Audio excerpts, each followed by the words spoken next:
کراچی کے موسم کی بات کریں تو کراچی کے علاقوں میں تیز ہواؤں اور گرج چمک کے ساتھ بارش کا سلسلہ جاری ہے۔ کراچی میں 90 سے 80 کلومیٹر کی رفتار سے ہوائیں چلنے لگی ہیں۔ بارش شروع ہوتے ہی مختلف علاقوں میں بجلی کی فراہمی بھی معطل ہے۔ تو آپ کو بتائیں کہ کراچی کے مختلف علاقوں میں تیز ہواؤں اور گرج چمک کے ساتھ بارش 80 سے 90 کلومیٹر فی گھنٹہ کی رفتار سے ہوائیں چلنے لگیں۔ بارش شروع ہوتے ہی مختلف علاقوں میں بجلی کی فراہمی معطل۔ کراچی میں 90 سے 80 کلومیٹر کی رفتار سے ہوائیں چلنے لگی ہیں۔ بارش شروع ہوتے ہی مختلف علاقوں میں بجلی کی فراہمی بھی معطل ہے۔ تو آپ کو بتائیں کہ کراچی کے مختلف علاقوں میں تیز ہواؤں اور گرج چمک کے ساتھ بارش 80 سے 90 کلومیٹر فی گھنٹہ کی رفتار سے ہوائیں چلنے لگیں۔ بارش شروع ہوتے ہی مختلف علاقوں میں بجلی کی فراہمی معطل۔ کراچی میں 90 سے 80 کلومیٹر کی رفتار سے ہوائیں چلنے لگی ہیں۔ بارش شروع ہوتے ہی مختلف علاقوں میں بجلی کی فراہمی بھی معطل ہے۔ تو آپ کو بتائیں کہ کراچی کے مختلف علاقوں میں تیز ہواؤں اور گرج چمک کے ساتھ بارش 80 سے 90 کلومیٹر فی گھنٹہ کی رفتار سے ہوائیں چلنے لگیں۔ بارش شروع ہوتے ہی مختلف علاقوں میں بجلی کی فراہمی معطل۔ بلیٹن کا آغاز کریں اور سب سے پہلے آپ کو بتائیں کہ دوست ممالک کی درخواست اور عید کے تہوار کا احترام۔ پاکستان نے افغان طالبان رجیم کے خلاف آپریشن غضب للحق عارضی طور پر روک دیا۔ وفاقی حکومت نے تصدیق کر دی۔ وزیر اطلاعات عطا اللہ تارڑ کے مطابق سعودی عرب، قطر اور ترکیے کی درخواست پر یہ آپریشن روکا گیا ہے۔ آج رات سے 23 مارچ کی شب تک جنگ بندی رہے گی۔ اب تک کی کارروائیوں میں افغان طالبان رجیم کے ہلاک کارندوں کی تعداد 707 ہو گئی۔ پاک فضائیہ نے دہشت گردوں کے 81 ٹھکانوں کو نشانہ بنایا۔ سعودی عرب، قطر اور ترکیہ کی سفارتکاری، پاکستان نے دوستوں کی بات مان لی۔ عید الفطر کے احترام میں آپریشن غضب للحق روک دیا۔ 18 اور 19 مارچ سے 23 اور 24 مارچ کی درمیانی شب تک کارروائیاں بند رہی۔ وفاقی وزارت اطلاعات کے مطابق پاکستان نے اقدام نیک نیتی اور اسلامی اصولوں کے تحت اٹھایا۔ سرحد پار سے کسی بھی حملے، ڈرون کارروائی یا دہشت گردی پر آپریشن دوبارہ شروع کر دیا جائے گا۔ عطا تارڑ نے کامیابیاں بھی گنوا دیں۔ آپریشن کے دوران افغان طالبان کے 707 کارندے ہلاک اور 938 زخمی ہوئے۔ 255 چیک پوسٹیں تباہ اور 44 پر سبز ہلالی پرچم لہرایا گیا۔ افغان فورسز کے 237 ٹینک، توپیں اور بختر بند گاڑیاں تباہ کی گئیں۔ پاک فضائیہ نے دہشت گردوں کے 81 ٹھکانوں اور انفراسٹرکچر کو نشانہ بنایا۔ کابل اور ننگرہار میں ڈرونز، اسلحہ اور ٹیکنیکل انفراسٹرکچر تباہ کیا گیا۔ باجوڑ، کرم، تورخم، خیبر، شمالی اور جنوبی وزیرستان میں بھی پوسٹیں ملیہ میٹ کر دی گئیں۔ سرزمین افغانستان کی اور ہاتھ بھارتی۔ ترجمان پاک فوج نے پاکستان میں دہشت گردی کے پیچھے چھپی حقیقت بتا دی۔ ڈی جی ISPR نے کہا پاکستان افغانستان نہیں دہشت گردوں سے لڑ رہا ہے۔ دہشت گردی کے ہر واقعے کے پیچھے بھارت ہے۔ پاکستان نے کبھی بات چیت سے انکار نہیں کیا۔ کیا دنیا میں کوئی افغان طالبان کی گارنٹی دے سکتا ہے کہ وہ دہشت گردی نہیں کریں گے؟ سپریم لیڈر آیت اللہ خامنائی کی شہادت کے بعد ایران کو ایک اور ناقابل تلافی نقصان۔ قومی سلامتی کونسل کے چیف علی لاریجانی امریکہ اور اسرائیل کے وحشیانہ حملے میں شہید ہو گئے۔ مشرقی تہران میں ڈیپٹی علی باطینی اور بیٹے مرتضی سمیت نشانہ بنایا گیا۔ بسیج فورس کے کمانڈر غلام رضا سلیمانی بھی شہیدوں کی صف میں شامل۔ علی لاریجانی کا آہوں اور سسکیوں میں سفر آخرت۔ تہران میں انقلاب اسکوائر پر نماز جنازہ ادا کیا گیا۔ اداس چہروں پر آنسو کی جھڑی۔ ہزاروں افراد نے محبوب رہنما کو الوداع کہا۔ ظالمانہ حملوں کے خدشے کے باوجود ایرانیوں کا حوصلہ اور عزم بلند۔ شرکا کے ہاتھوں میں ایران کے جھنڈے، اللہ اکبر کے نعرے، بدلہ لینے کا عہد کیا۔ بسیج فورس کے سربراہ غلام رضا سلیمانی، علی باطینی اور دیگر شہداء کی بھی نماز جنازہ ادا کر دی گئی۔ ایرانی صدر نے انٹیلیجنس منسٹر اسماعیل خطیب کے شہید ہونے کی تصدیق کر دی۔ پاسداران انقلاب کا بدلہ لینے کا اعلان، کہا شہداء کا خون رائیگاں نہیں جائے گا، ایک ایک قطرے کا حساب لیا جائے گا۔ ایران کے باقی ماندہ نظام کو بھی مکمل ختم کر دیں گے۔ امریکی صدر نے ایک بار پھر دھمکی دے دی۔ سوشل میڈیا پر بیان میں کہا آبنائے ہرمز استعمال کرنے والے ممالک اس کی سیکیورٹی خود سنبھالیں۔ صدر ڈونلڈ ٹرمپ کا دورہ چین منسوخ کر دیا۔ وائٹ ہاؤس کے مطابق دورہ چین کی نئی تاریخ کا اعلان بعد میں کیا جائے گا۔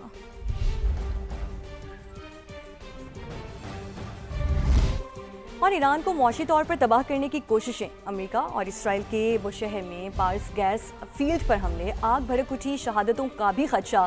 صوبے لرستان میں بھی بمباری، 12 شہری شہید کر دیے گئے، 56 زخمی۔ इस्फहान, इराक और दीगर मकामात पर भी वहशियाना कार्रवाइयां जारी हैं। अमरीकी सेंट्रल कमांड का ईरानी मिसाइल अहदाफ को निशाना बनाने का भी दावा।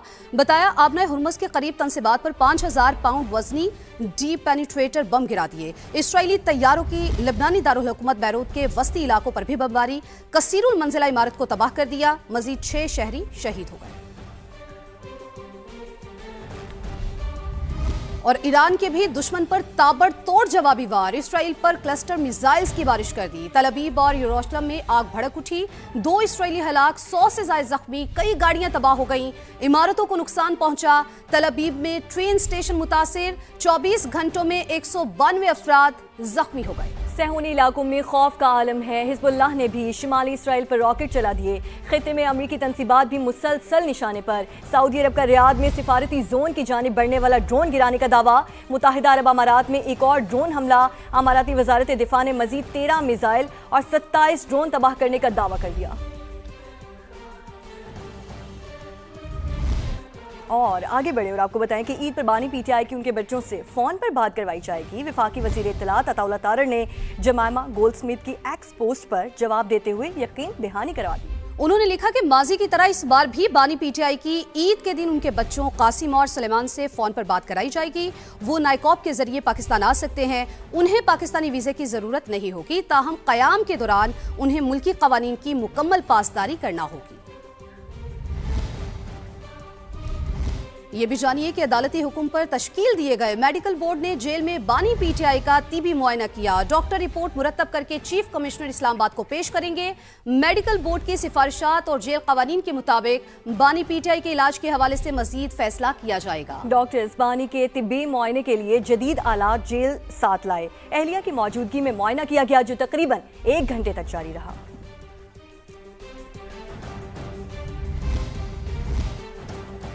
सऊदी अरब में शवाल का चांद नजर नहीं आया। ईद उल फितर जुम्मे को होगी। मुत्तहिदा अरब अमारात में खुले मैदानों में नमाज ईद की अदायगी पर पाबंदी लगा दी गई है। पाकिस्तान में शवाल का चांद देखने के लिए मरकजी रोयत हलाल कमेटी का इजलास कल होगा। स्पार्को ने ईद उल फितर 21 मार्च यानी कि हफ्ते को होने की पेशगोई कर दी है। और ईद की तैयारियों का फाइनल राउंड, तैयारियों को टॉप गियर लग गया। कराची के बाजारों में भी खूब गहमा गहमी, खवातीन ज्वेलरी और बैग्स की खरीदारी में मसरूफ हैं। मजीद जानते हैं इकरा अवान से, जो कि तारिक रोड पर मौजूद है। इकरा, बताइए इस वक्त क्या गहमा गहमी आप देख रही हैं?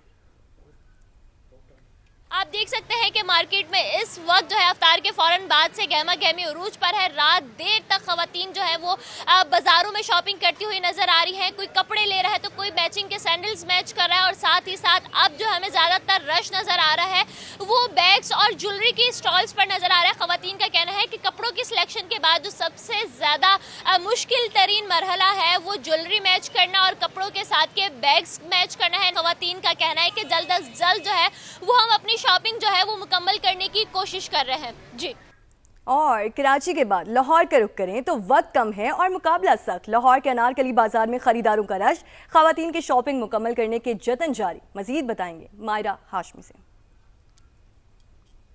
जी बिल्कुल, लाहौर के अनारकली बाजार में ईद की शॉपिंग जोरों शोर से जारी है। पूरे बाजार को बरकी कुमकुमों से सजा दिया गया है, और खासकर जब हम बात करते हैं लड़कियों की शॉपिंग की तो वो भला कैसे ही घरों में बैठ सकती है। यहाँ पूरे बाजार में पाँव रखने की भी जगह नहीं है, और लड़कियाँ जिन्होंने अपने कपड़े खरीद लिए हैं और वो मैचिंग ज्वेलरी की तलाश में है, और खासकर कश्मीरी ट्रेंड जिसको वो फॉलो कर रही है। और जल्द अज जल्द यही कोशिश की जा रही है कि हम अपनी शॉपिंग मुकम्मल करें। बेशक चूड़ियों का सेट उन्हें 2000 में मिलता है, तो बहुत ही खूबसूरत मनाजिर है। बच्चे हो बड़े हो सभी अपनी ईद की शॉपिंग मुकम्मल करते हुए हमें दिखाई दे रहे हैं। तो मायरा हमें लाहौर की इस वक्त गहमा गहमी बता रही थी और कश्मीरी चूड़ियों के हवाले से बता रही थी कि उनका ट्रेंड जो है वो बहुत चल रहा है। तो इस्लामाबाद का रुख करते हैं। इस्लामाबाद के बाजारों और मार्केटों में भी शहरी जो हैं वो फैमिलीज के साथ शॉपिंग करने में मसरूफ हैं। तो वहाँ पर क्या ट्रेंड चल रहा है, अलीना शाही से जानते हैं। अलीना, बताइए। जी देखिए, छोटी ईद की तैयारियां तो इस्लामाबाद में ज़ोरों शोर से चल रही हैं। इफ्तार होते ही जो फैमिलीज़ हैं वो घरों से बाहर निकल आती हैं। मेरे साथ यहाँ पर एक फैमिली मौजूद है जो कि कनाडा से यहाँ पर ईद के लिए आए हैं। तो ज़रा उनसे बात करते हैं कि उनकी तैयारी कितनी हो गई। आपकी ईद की तैयारी हो गई है? जी बहुत अच्छी तैयारी हो रही है। क्या क्या ख़रीदा है आपने? चूड़ियाँ और झुमके बहुत प्यारी से। अच्छा मुझे ये बताएं कि अपनों के साथ ईद का मज़ा आता है या वहाँ ईद का मज़ा आता है? इधर ईद मज़ा आता है क्योंकि रौनक है और फैमिली इधर है। सबको यही है कि ईद से पहले ईद की तमाम तर चीज़ें ख़रीद ली जाएं। फैमिलीज जो है वो शॉपिंग में मसरूफ़ हैं। जी अलीना आप हमारे साथ ही मौजूद रहेगा। फैसलाबाद का रुख करेंगे तो फैसलाबाद में ख़वातीन ने आर्टिफिशियल ज्वेलरी की खरीदारी के लिए जाल मार्केट का रुख कर लिया है। झुमके, बालियां और ज्वेलरी सेट खरीदने वालों का रश लगा हुआ है। रिदा सिंधु वहां पर मौजूद है, उनसे जानते हैं। जी रिदा। जी बिल्कुल, ज़ेवरात ख़वातीन की शान होते हैं और ईद पर सजावट को चार चांद लगाने के लिए लड़कियां और ख़वातीन जो हैं वो ज्वेलरी सेट्स, बालियां, झुमके और पेंडेंट्स जो है वो यहाँ पर ख़रीदती नज़र आ रही हैं। मैं इस वक्त झाल मार्केट में मौजूद हूँ और बड़ा रश है यहाँ पर ख़वातीन का, जो कि लाइट वेट कैरेट के गोल्ड प्लेटेड या फिर जो आर्टिफिशियल ज्वेलरी है उसके सेट्स खरीद रही हैं, जबकि इसके साथ जो जेंजी हैं वो झुमके पसंद कर रही हैं। मौके का फ़ायदा उठाकर यहाँ पर जो दुकानदार हैं उन्होंने रेट्स जो हैं वो काफ़ी बढ़ा दिए हैं, जिसका शिकवा करते भी यहाँ पर हमें जो ख़रीदार हैं दिखाई दे रहे हैं। जबकि ईद पर सबसे खूबसूरत और मुनफरिद नज़र आना है तो ख़रीदारी का सिलसिला जो है वो यूं ही जारी है। ठीक है, मुख्तलिफ शहरों में हमारे नुमाइंदगान मौजूद हैं, वहाँ पर क्या सूरत हाल है, कैसी गहमा गहमी है, कितनी तादाद में लोग बाहर निकले और ईद की शॉपिंग करें और कैसे इंजॉय करें, ये हमें बता रहे थे। आप सबका बेहद शुक्रिया। यहाँ वक्त एक ब्रेक का।